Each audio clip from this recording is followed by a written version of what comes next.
The history of the United States since 1980 is not a focus of the Advanced Placement United States History examination. The exam will probably have only a couple of multiple-choice questions from this chapter. And the College Board assures students that no document-based question or essay question will deal exclusively with this period. However, an understanding of the last 2 decades of the 20th century provides perspective for the post-war years, especially for the Cold War and domestic politics and policies. This chapter will survey the key events from both 1980 both for exam preparation and to complete our review of the United States history. Among the important changes during the 1980s and the 1990s were the collapse of communism in Eastern Europe and the breakup of the Soviet Union and the end of the Cold War. In the post-Cold War world, older ethnic and religious conflicts re-emerged to threaten the peace with civil wars and terrorism. On the domestic scene, the conservative agenda of the Reagan administration for a stronger military, lower taxes, fewer social programs, and traditional cultural values helped the Republicans become the majority party, which by 2003 controlled the White House and both houses of Congress. Even though Barry Goldwater was defeated in a landslide in the election of 1960 for his campaign for presidency marked the beginning of the resurgence of conservatism. The policies of President Nixon and Ford and the writings of the political commentator William F. Buckley Jr. and the economist Milton Friedman gave evidence in the 1970s of a steady shift to the right away from the liberalism of the 60s. By 1980, a loose coalition of economic and political conservatives, religious fundamentalists, and political action committees had become a potent force for change. These groups were opposed to big government, the neoliberalism, gun control, feminism, gay rights, welfare, affirmative action, sexual permissiveness, abortion, and drug use, which in their view were responsible for undermining family and religious values, the work ethic, and national security. By 1980, various activists had taken the lead in establishing a conservative agenda for the nation, which included such diverse causes as lower taxes, improved morals, and reduced emphasis on affirmative action. In 1978, California voters led the revolt against high taxes by passing Proposition 13, a measure that simply cut property taxes. Nationally, conservatives promoted economist Arthur Laffer's belief that tax cuts would promote economic growth. To Republican members of Congress, Jack Kemp and William Roth proposed legislation to reduce federal taxes by 30%, which became the basis for the Reagan tax cuts. Moral decay was a weekly theme of televangelists such as Pat Robertson, Oral Roberts, and Jim Baker, who by 1980 had combined weekly audience of 60 and 100 million viewers. Religion became an instrument of electoral when Moral Majority, founded by Virginia evangelist Jerry Falwell, financed campaigns to unseat liberal members of Congress. Religious fundamentalists attacked secular humanism as a goddess creed taking over public education and also campaigned for the return of prayers and the teaching of the Bible account of creation in the public schools. The legalization of abortion and the Roe v. Wade 1973 decision sparked the Right to Life movement that joined together Catholics and fundamentalist Protestants who believed that human life began at the moment of conception.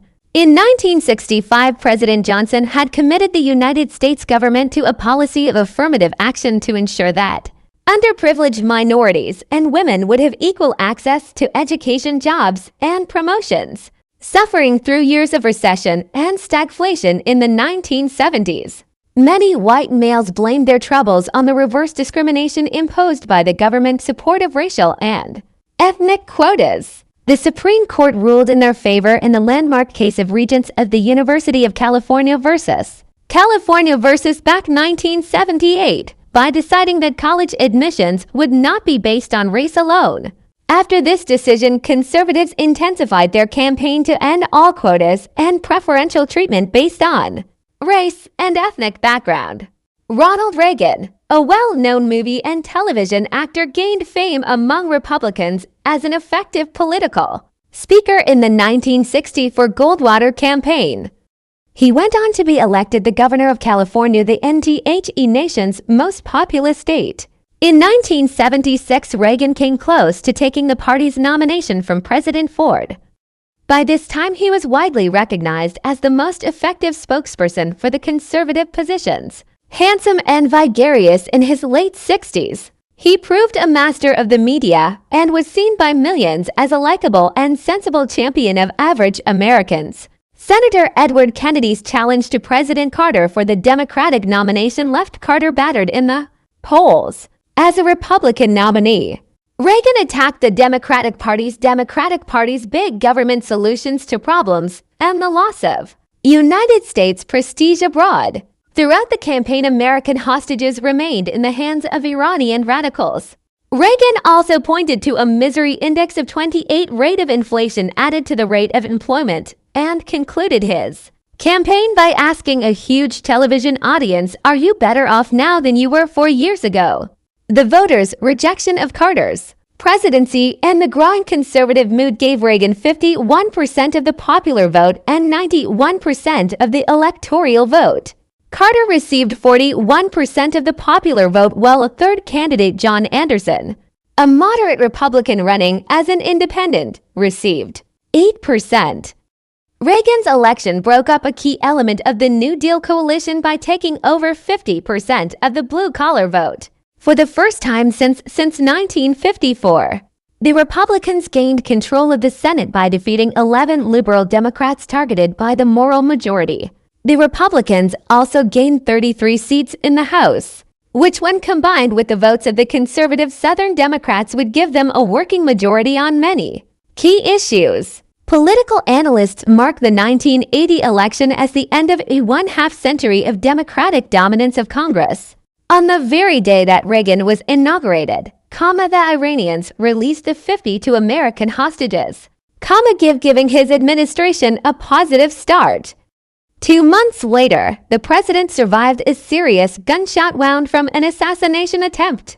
Reagan handled the crisis with such humor and charm that he emerged from the ordeal as an even more popular leader. He pledged that his administration would lower taxes, reduce government spending on welfare, build the United States Armed Forces, and create a more conservative federal court. He delivered on all four promises, but there were some costs. The Reagan administration advocated supply-side economics, arguing that tax cuts reduced government spending would increase investment by the private sector and led to increased production, jobs, and prosperity.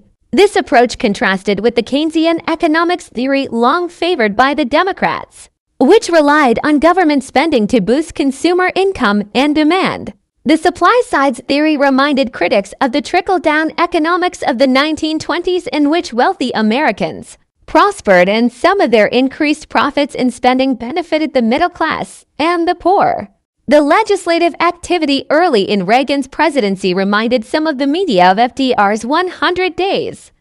Congress passed most of the tax cuts that Reagan asked for, including a 25% decrease in personal income taxes over 3 years, cuts in the corporate income tax, capital gains tax, and gift and inheritance taxes guarantee that a large share of the tax relief went to upper income taxpayers. Under Reagan, the top income tax rate was reduced to 28%.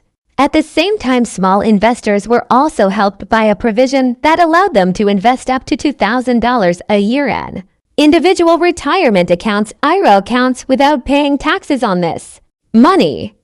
With the help of conservative Southern Democrats, Bull Weevils, the Republicans cut over $40 billion from domestic programs such as food stamps, student loans, and mass transportation. These savings were offset, however, by a dramatic increase in military spending. No cuts in Medicare or Social Security were passed, but the Social Security system was made more solvent by legislation that raised the retirement age and tax benefits paid to upper-income recipients. Following up on the promise of getting government off the backs of the people, the regular administration reduced federal regulations on business and industry. A policy of deregulation begun under Carter. Restrictions were eased on savings and loan institutions mergers and take over by large corporations, and environmental protection. To help the struggling American auto industry, regulations on email, regulations on emissions, and auto safety were also reduced. Secretary of the Interior James Watt opened federal lands for increased coal and timber production in offshore waters for oil drilling. Notice how they fail to mention those federal lands belong to Indian reservations to make up for the good land that good. Land that got taken by the United States government in the 1800s. Despite having once been the President's Screen Actors Guild, Reagan took a tough stand against unions. He fired thousands of striking federal air traffic controllers for violating their contract and desertified their union PATCO. Many businesses followed this action by hiring striker replacements in labor conflicts. These anti-union policies, along with the loss of manufacturing jobs, hasten the decline of union membership along. Non-farm workers from over 30% in 1960 to only 12% in the late 1990s. In addition, the recession of the 1982 and foreign competition had a dampening effect on workers' wages. In 1980, the nation suffered the worst recession since the 1930s. Banks failed and unemployment reached 11% at the same time. However, the recession, along with the fall in oil prices, reduced the double-digit inflation rate of the late 1970s to less than 4% as the policies of the Reaganomics took hold. The economy rebounded, and beginning in 1983, entered a long period of recovery. The recovery, however, only widened the income gap between rich and poor, while upper income groups and yuppies, young urban professionals, enjoyed higher incomes and material benefits from the deregulated marketplace. The standard of living of the middle class remained stagnant or declined during the 1980s and the early 1990s. And the late 1990s, the middle class gained back some of its losses. President Reagan followed through on his pledge to appoint conservative judges to the Supreme Court by nominating Sandra Day O'Connor, the first judge to be a woman on the court, as well as Antonio Scalia and Anthony Kennedy, led by a new Chief Justice, William Rehnquist. The Supreme Court scaled back affirmative action in hiring and promoting and limited Roe v. Wade by allowing states to impose certain restrictions on abortion, such as requiring minors to notify their parents before having an abortion. The return of prosperity, even if not fully shared by all Americans, restored public confidence in the Reagan administration.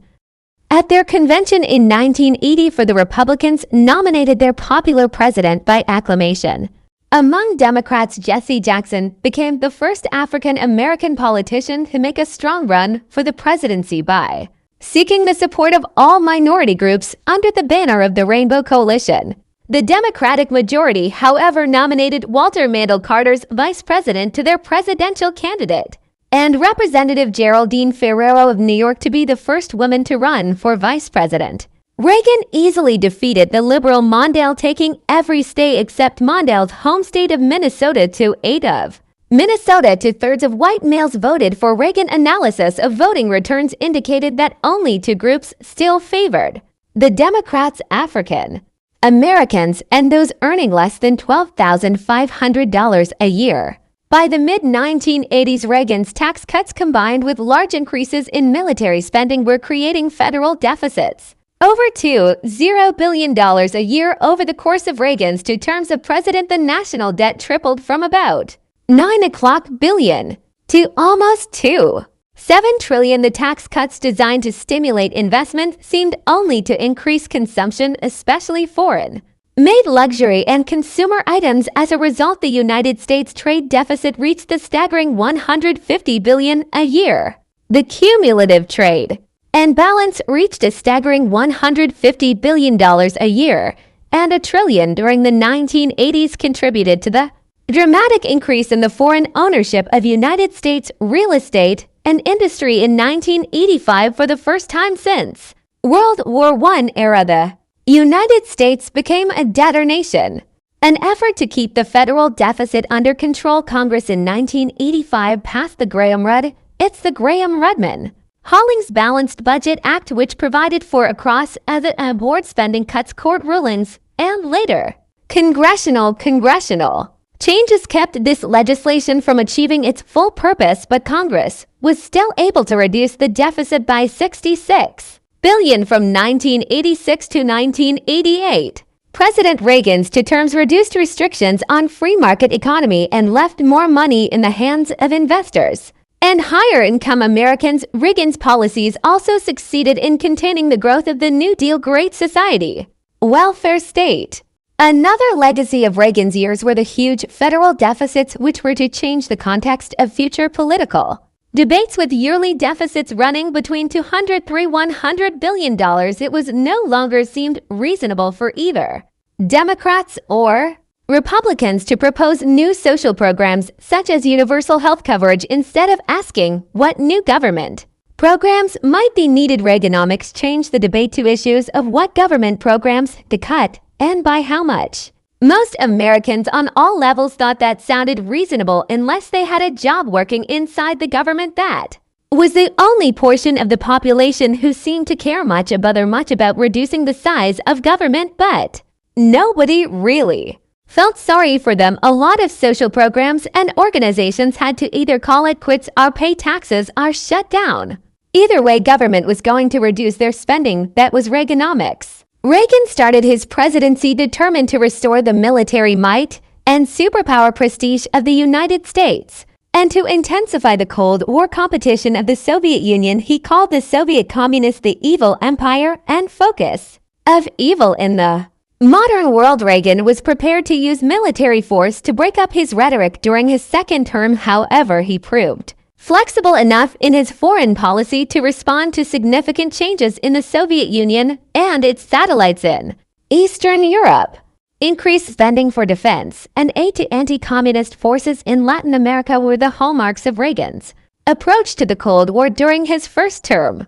The Reagan administration spent billions to build new weapons systems such as the B-1 bomber and the M-X missile, and to expand the United States Navy from 450 to 600 ships. The administration also increased spending on strategic defense initiative and ambitious plan for building a high-tech system of layers and particle beams to destroy enemy missiles before they could reach United States territory. Critics called the SDI Star Wars and argued the costly program would only escalate the arms race and could be overwhelmed by Soviets building more missiles. Although Congress made some cuts in the Reagan proposals, the defense budget grew from $171 billion to 1981 to $300 billion in 1985. In the Americas, Reagan supported friendly right-wing dictators to keep out communism and also worked to overthrow Marcos III's such as the Sandinistas that had taken over Nicaragua in 1979. Large amounts of United States military aid went to the Contras, anti-leftist rebels in Nicaragua who fought the Sandinistas in an attempt to seize power. In 1985, Democrats opposed the administration's policies in Nicaragua, passed the Boland Amendment prohibiting further aid to the Contras. In El Salvador, meanwhile, the Reagan administration spent nearly $5 billion to support the Salvadorian government against the coalition of leftist guerrillas. Many Americans protested the killing of more than 40,000 civilians, including American missionaries, by white ring death squads and connections to the El Salvador army. On the small Caribbean island of Grenada, a call to the establishment of a pro-Cuban defense of a pro-Cuban regime. In October 1983, President Reagan ordered a small force of Marines to invade the island in order to prevent the establishment of a strategic communist military base in the Americas. The invasion quickly succeeded in re-establishing a friendly government in Grenada. If Grenada was the notable military triumph of Reagan's presidency, his efforts to aid the Nicaragua Guanchos involved him in a serious blunder and scandal. The so-called Iran-Contra affair had its origins in United States trouble with Iran since 1980. Iran and Iraq had been engaged in a bloody war. Reagan's aides came up with the plan, kept secret from the American public, of selling U.S. anti-tank and anti-aircraft missiles to Iran's government for its help in freeing the Americans held hostage. by a radical Arab group.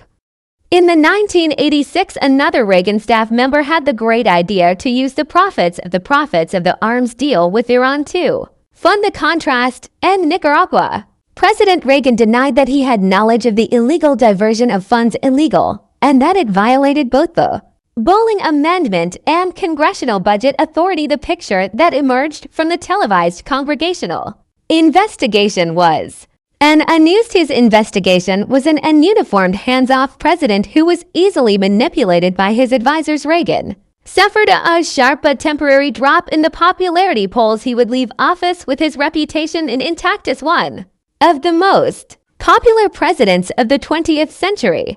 Reagan's foreign policy suffered a series of setbacks in the Middle East. In 1980 to Israel with the United States approval invaded southern Lebanon to stop PLO terrorists from raiding Israel. Soon the United States became involved in helping to evacuate the PLO to a safe haven and providing peacekeeping forces to Lebanon in an effort to contain that country's bitter civil war. In April 1983, an Arab suicide squad bombed the United States Embassy in Beirut, killing 63 people. A few months later, another Arab terrorist drove a bomb-filled truck to the United States Marine barrack, killing 241 servicemen. And 1984, Reagan pulled United States forces out of Lebanon with little to show for the effort and loss of lives. Secretary of State George Shultz pushed for a peaceful settlement of the Palestine-Israeli conflict by setting up a homeland for the PLO in the West Bank territories occupied by Israel since the 1967 war under American pressure. Piano leader yes or Arafat agreed to 1988 recognize Israel's right to exist. Well, I strongly disagree with that, having been the person that's funds are being used inadvertently to solve a problem that doesn't exist. It only looks like that when you turn on the television. But moving on. In the Cold War intensified in the early 1980s as a result of both Reagan's arms buildup and the Soviet deployment of a larger number of missiles against the NATO countries. In 1985, however, a dynamic reformer Mikhail Gorbachev became the new Soviet leader.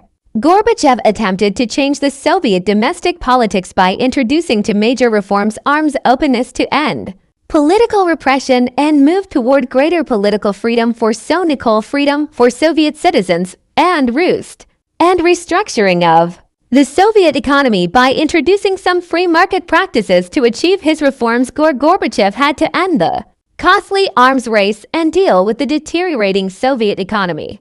In 1987, after two earlier attempts, Gorbachev and Reagan agreed to remove and destroy all intermediate-range missiles. In 1988, Gorbachev further reduced Cold War tensions by starting the pullout of Soviet troops from Afghanistan. He also cooperated with the United States in putting diplomatic pressure on Iran and Iraq to end their way. By the end of Reagan's second term, relations between two superpowers had so improved that the end of Cold World War seemed at hand. So why did the United States go to war in Afghanistan if Iraq was the one with mass weapons of mass destruction and Russia was pulling out of Afghanistan because the United States wanted Russia to pull out of Afghanistan?